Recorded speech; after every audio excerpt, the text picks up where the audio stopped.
ہماری مدد کریے۔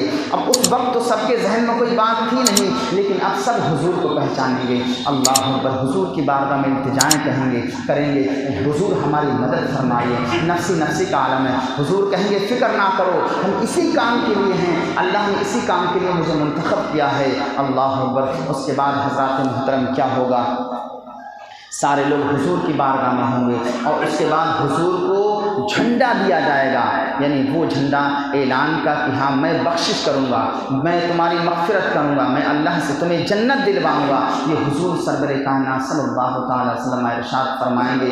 اور پھر اسی عالم میں حضور کی مبارک زلفیں جو ہے وہ لہرائیں گی، اور اس سے ایک سایہ پھیل جائے گا، اور جو ہے اسی سائے میں سارے لوگ، اسی جھنڈے میں سارے لوگ ہوں گے، اور حضور مدد فرمائیں گے۔ اب میں یہ کہنا چاہتا ہوں آپ کو حضرات محترم، اللہ کو تو سارا کچھ معلوم ہے کہ کون جہنمی ہے، کون دوزخی ہے، پھر یہ قیامت کا جو منظر ہے، میدان محشر، اس کو کیوں قائم کیا گیا؟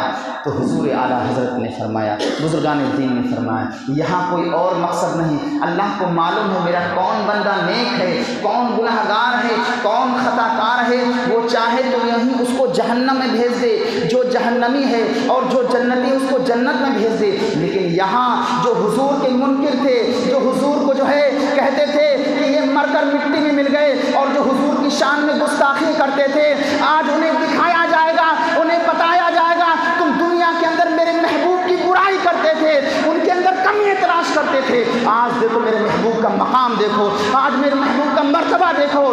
جو ہے تمام نبی جو ہے پریشان تھے، کسی کے پاس جو ہے بخشش و مغفرت کا کوئی پروانہ نہیں تھا، لیکن وہاں میرے حضور کا مقام دیکھا جائے گا، اور لوگوں کو بتایا جائے گا، اور سارے جو ہے انبیاء علیہ السلام اللہ کی تعریف کریں گے، حضور اللہ کی تعریف کریں گے، اور جو ہے تمام انبیاء علیہ السلام جب یہ منظر دیکھیں گے تو سارے لوگ اللہ کی تعریف کریں گے، حضور اللہ کی تعریف کریں گے، لیکن جب یہ منظر دیکھیں گے تمام انبیاء علیہ السلام نبی کی تعریف کریں گے، تمام لوگ حضور کی جو ہے مدح سرائی کریں گے۔ آج ہم اگر حضور کا کہیں ذکر کرتے ہیں تو لوگوں کو چن محسوس ہوتی ہے، بھائی اپنے بچوں کو 3 چیزیں سکھاؤ، اگر جس نے اپنے اولاد کو 3 چیزیں سکھا دی، اس لیے کہ کہیں سے سیکھ کے نہیں آتے ہیں، یہی اگر اچھی صحبت بچوں کو ملی تو وہ اچھے بنتے ہیں، اگر شرابی کی صحبت ملی اس بچے کو وہی بچہ شرابی بن جاتا ہے، اگر چھوٹے پن میں اسے زانی کی صحبت ملی تو وہ زنا خور بن جاتا ہے، چور کی صحبت ملی تو وہ چور بن جاتا ہے، گائیکار جو گانا گاتے ہیں اگر ان کی صحبت میں اس کو رکھا جائے تو وہ گائیکار بن جاتا ہے، لیکن اگر اسی بچے کو نیکوں کی صحبت دی جائے، بزرگان دین کی صحبت دی جائے تو وہی بچہ پھر بزرگوں جیسے اس کے اندر صحبت ہوتی، وہ بھی بچہ نیک بنتا ہے، صالح بنتا ہے۔ تو ہمیں اور آپ کو چاہیے اپنے بچوں کو اچھی تربیت دیں، اچھی شکچھا دیں، کل قیامت والے دن کہیں وہ بچہ ہمیں رسوا نہ کر دے، اس لیے کہ حدیث پاک کے اندر ہے جب کچا بچہ مر جاتا ہے ماں کے شکم میں یا شکم سے آنے کے بعد میں، تو پھر جو ہے کل قیامت والے دن جو ہے اپنے رب سے اپنی ماں کی مغفرت کی دعائیں کرتا ہے، کہتا ہے یا اللہ جو ہے اس وقت تک وہ کچا بچہ جنت کے اندر داخل نہیں ہوتا جب تک کہ اپنی ماں اور باپ کو بخشوا نہیں دیتا۔ تو ایک کچے بچے کی یہ شان ہے، تو پھر جو بچہ دنیا کے اندر آئے، زندہ رہے، نمازیں پڑھے اور اللہ کا ذکر کرے، اس کا مقام کیا ہے؟ حضرات محترم، حضور کتنی محبت کرتے ہیں۔ جب جبریل امین آسمانی دنیا سے تشریف لائے زمین پر تو کہا یا رسول اللہ، پل صراط کے بارے میں ذکر کیا، کہا یا رسول اللہ پل صراط پر سے ہر ایک شخص کو گزرنا ہے۔ پچھلی امتوں کا ذکر کیا، آدم علیہ نبینا علیہ السلام کی بھی امت گزرے گی، نوح علیہ السلام کی بھی امت گزرے گی، سارے انبیاء علیہ السلام اسی پل صراط پر سے گزریں گے۔ یا رسول اللہ اس کی حقیقت یہ ہے کہ وہ بال سے زیادہ باریک، تلوار سے زیادہ تیز ہے یا رسول اللہ علیہ السلام، اور وہ جہنم کی پشت پر ہے، یعنی نیچے جہنم اوپر پل ہے، بال سے زیادہ باریک، تلوار سے زیادہ تیز، اس پر سے گزرنا ہے۔ بعض وہ ہوں گے جو جیسے بجلی کڑکتی ہے اور انسان گزر جائے گا، بعض وہ ہوں گے تیز رفتار گھوڑے کی مثل گزر جائیں گے، بعض وہ ہوں گے جو گرتے پڑتے، بعض وہ ہوں گے جو کٹ کٹ کے اس جہنم کی وادیوں میں گر رہے ہوں گے۔ جب حضور نے یہ ملاحظہ فرمایا تو کہا اے جبریل امین سارے لوگ گزریں گے؟ ہاں یا رسول اللہ سارے لوگ۔ ہماری امت بھی گزرے گی؟ ہاں یا رسول اللہ آپ کی بھی امت گزرے گی۔ اتنا سننا تھا کہ آنکھیں اشک بار ہو گئی، آنکھوں سے آنسو جاری ہو گئے، کیفیت بگڑ گئی اور شہر مدینہ کو چھوڑ دیا۔ حضور بغیر کسی بتائے آپ جنگل کی اور ایک غفا میں، ایک غار میں جا کر کے سجدہ کیا اور یا رب حبل امتی، یا رب حبل امتی، اے اللہ میری امت کو بخش دے، اے اللہ میری امت کو بخش دے۔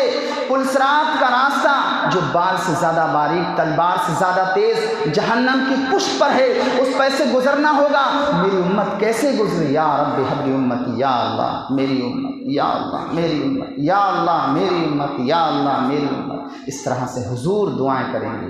اب صحابہ پریشان ہیں، سرکار کہاں چلے گئے؟ کہیں حضور اللہ نے اپنی آسمانی دنیا پہ تو نہیں اٹھا لیا؟ مدینہ منورہ کے اندر کوہرام مچ گیا، صحابہ پریشان ہیں، بے قرار ہیں، بے چین ہیں کہ ہمارے حضور کہاں تشریف لے گئے؟ چونکہ حضور کا عالم یہ تھا کہ صحابہ جب تک حضور کا مبارک چہرہ دیکھ نہیں لیتے پانی نہیں پیتے، کھانا نہیں کھاتے، اپنی دن کی ابتدا شروع نہیں کرتے، کام کی ابتدا شروع نہیں کرتے، چونکہ حضور کے چہرے میں اتنا جمال تھا، اتنا جلال تھا، جب حضور کو دیکھتے اللہ کی یاد آ جاتی۔ ایسا حسین چہرہ حضور کا تھا، چہرہ والضحیٰ تھا۔ قرآن نے حضور کی مبارک حسن کی تعریف کی۔ حضور کا چہرہ چودھویں کے چاند کی طرح تھا۔ صحابہ نے کبھی چودھویں کے چاند کو دیکھا، کبھی حضور کو دیکھا، کبھی چودھویں کے چاند، کبھی حضور کو دیکھا۔ سرخ جوڑے میں ملبوس ہیں۔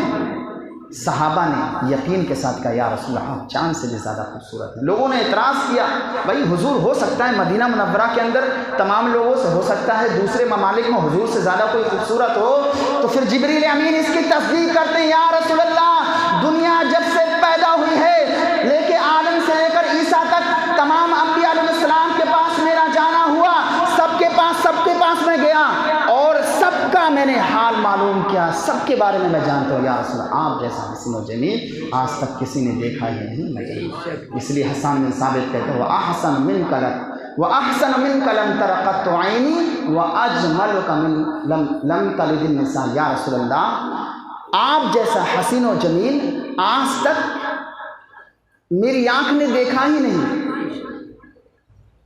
اور پھر کہتے ہیں یا رسول اللہ دیکھتے کیسے؟ آج تک کسی ماں نے ایسا حسین و جمیل جنا ہوتا تو تب تو دیکھتے۔ حضرت حسان بن ثابت بغل میں کھڑے ہوئے تھے کہ اگر حضور جیسا کسی نے پیدا کیا ہوتا تب تو دیکھتے۔ تو حضور کا چہرہ جب صحابہ دیکھتے تو اللہ کی یاد آتی۔ آج حضور دکھائی نہیں دے رہے تو تمام صحابہ کرام پریشان ہیں ہمارے حضور کہاں گئے؟ بعض صحابہ تو پاگل جیسے ہو گئے۔ اب ابو ہریرہ کہتے ہیں میری حالت ایسی ہو گئی جیسے پاگلوں کی مثل۔ تو پھر تمام لوگ شہر مدینہ کے اندر رہتے دیکھتے ہیں۔ ابو ہریرہ کہتے ہیں میں جنگلوں کی طرف نکل گیا، لوگوں سے آنے جانے والوں سے معلوم کیا کہ میرے حضور کو تم نے دیکھا، میرے آقا کو تم نے دیکھا؟ تو وہ انکار کرتے نا میں نے نہیں دیکھا۔ آگے اور بڑھے تو کہا ہاں میں نے 3 دن پہلے آپ کے حضور کو اس راستے میں جاتے ہوئے دیکھا۔ تو پھر وہ آگے بڑھے، دیکھتے ہیں کیا ایک چرواہا اپنی بکریوں کو چرا رہا ہے۔ اس سے معلوم کیا کیا تم نے میرے حضور کو دیکھا؟ تو اس نے حلیہ بیان کیا، وہ یہودی یا نصرانی تھا، اسے نہیں معلوم تھا، لیکن وہ کہتا ہے ہاں ایک حسین چہرے والا دیکھا، اس کے چہرے پہ بڑا نور تھا، اس کی زلفیں بڑی کالی تھیں، اس کے چلنے کا انداز بڑا نرالا تھا، اور اس غار کے اندر وہ عبادت میں محب ہو گیا اور ایک ہی جملہ بولتا ہے یا رب حبل امتی، یا رب حبل امتی، یا اللہ میری امت، یا اللہ میری امت، یا اللہ میری امت۔ تو 3 دن سے یہ منظر میں دیکھ رہا ہوں۔ میں نے سوچا میں جاؤں غار کے اندر دیکھوں، رونے والے کی آواز اتنی درد بھری ہے کہ چیخیں اس کی سنائی نہیں دیتی، اتنی درد سے روتا ہے۔ جب اس نے حلیہ بیان کیا تو ابو ہریرہ سمجھے یہ کوئی اور نہیں میرے مصطفیٰ کریم محمد صلی اللہ تعالی علیہ وسلم۔ اللہ وہ چرواہا کہتا ہے 3 دن مسلسل ہو گئے، اس کی آواز میں اتنا درد ہے، اتنی مٹھاس ہے کہ ہماری بکریاں اسی غار کے منہ میں جا کر کے ڈولتی رہتی ہیں، گھومتی رہتی، 3 دن سے چارہ نہیں کھایا، اتنے درد سے حضور رو رہے. کس کے لیے؟ ہمارے آپ کے لیے. یا رب حب امتی، یا رب حب. ابو ہریرہ غار کے اندر داخل ہوئے، داخل ہونے کے